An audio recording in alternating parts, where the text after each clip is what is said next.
I don't think owning single family rentals is a terrible investment on paper. I love the concept of BRRRR, pad splits seem great. House hacking lets you live for free. But in general, rentals just aren't scalable, especially if you compare them to other strategies. And it's a decent amount of work to find a deal and get it under contract, complete renovations, and handle tenants, only to earn a few $100s per month per rental. And worse, because you only have one tenant in a rental, if they leave, you're on the hook for the mortgage and all the other expenses until you can find a new one. So in this video, I'm going to talk about the number one cause of not being able to scale rentals, and how you can pivot to a true scalable strategy without spinning your wheels and doing more of what you're doing right now, which is probably more rentals. Let's do this. So rentals aren't scalable. Let me show you what I mean, right? So let's say you purchase a single family home in the Atlanta area, kind of the area I'm in, $500,000, 4 bedrooms, so $900 a month for the room. You got a 30-year mortgage with a 7% interest rate, so your monthly payment is about $3,300, and now this generates about $3,600 monthly,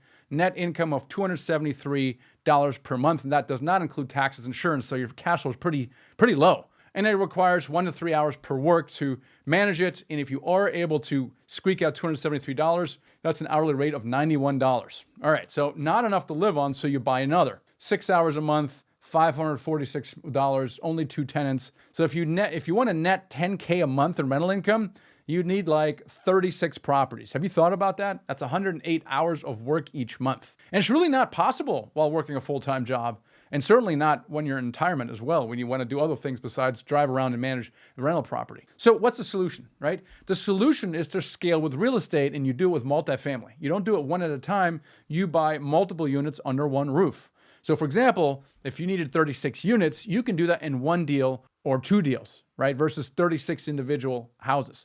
Now, you might be concerned about, my gosh, how in the world am I going to get the capital that you need? And the solution is to learn all about raising capital. It's called a syndication. It's a partnership between limited partners who put up all the funds and a general partner, which is you, to buy and manage a multi-million-dollar building, right? And the cool thing about the syndication business is actually very lucrative for different reasons. One, there's something called an acquisition fee. It's typically 3% of the purchase price. So if you were to buy a $4 million deal, you would get a $120,000 acquisition fee paid at closing when you buy.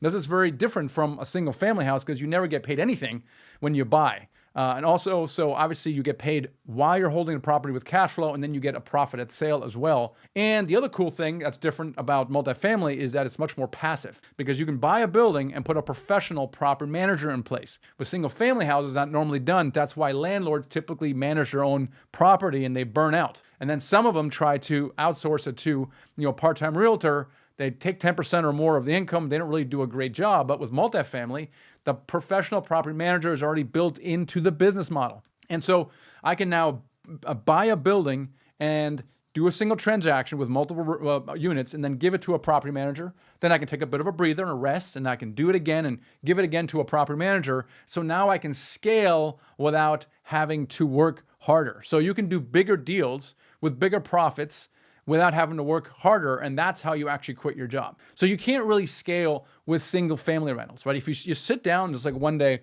especially if you've already done it before, or even your flips, right? We'll talk about rentals here for now. Just do the math. How much is your rental cash flowing right now? And how much work is it? And then try to scale that up. Okay, how do you 10x that? So if you want to make $10,000 or $20,000 a month, how are you going to do it? How much are you going to make? How many units do you need? How much work is it going to be? And then importantly, how long is it going to take, right? Because it could take 10 or plus years longer and require 50 houses, let's say. And the question is, are you prepared to do that? And if you're not, then look at another strategy. And what I'm advocating for is for you to look at apartments. And I'm not going to make the strong case here in this video because we have a lot of information on apartment building syndications.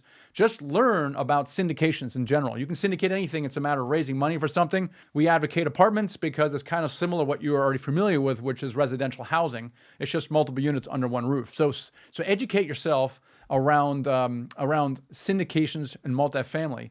And as you'll discover, it's not nearly as an advanced strategy as you might find. You don't need 5 to 10 years of real estate investing experience before you get started. You don't need $1 million in a bank to get started either. All you need first is just educate yourself a little bit. And I want to teach you the fundamentals of multifamily and show you how you can build a team around you so that you appear much more experienced than you really are, because you're leveraging the track record of the team that you've built around around you. So for this reason, I created this free masterclass called Apartments 101 that gives you kind of, well, an introduction into apartments. So check that out. Look for the link in and around this video and just watch it. It's about 45 an hour minute long, but it's going to probably blow your mind, especially if you've never been exposed to the idea of syndications before. So looking at syndications, I think you'll find it very interesting, especially if you want to scale and grow your real estate portfolio sooner rather than later. Catch you next time.